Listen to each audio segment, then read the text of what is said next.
Thank you, Governor. So I want to talk a little bit about the specifics and what this is all about. Essentially, we've talked about the marriage of smart grid and our telecommunications infrastructure for a couple of months now. And that marriage, if you will, is when we think about all the benefits of smart meters, of a smart grid, are we improving reliability? Are we reducing pollution? Are we more encouraging renewable power? Are we connecting electric vehicles? To do all that takes a communications network. That's how smart meters work. A smart meter on a home needs to be connected back to the utility, and in order for that to take place, there has to be a communications network in place.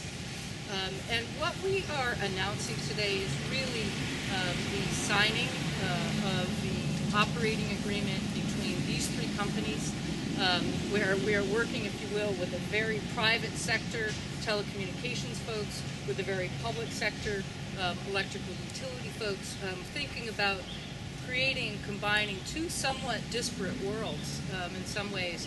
And yet, as the governor said, our representatives, these folks have worked together for really the last year or so to overcome the technical hurdles and to find the places where that communications network can work. There is something else that's really unheralded about this. And when the governor speaks about Vermont being first in so many ways, I want to share this. While this is a major milestone in our efforts to 2013, it is really also a groundbreaking move for smart grid installations across the country.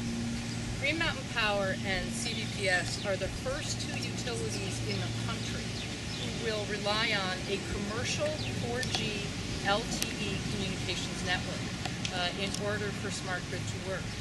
This is not taking place anyplace else. We've just left a conference of smart grid folks from the Northeast downstairs.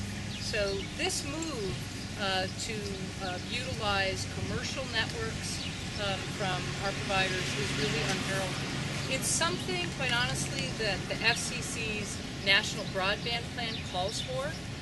It calls out and says, how do we make this happen? Instead of developing private networks, how do we develop one network and have our multiple partners kind of share that network?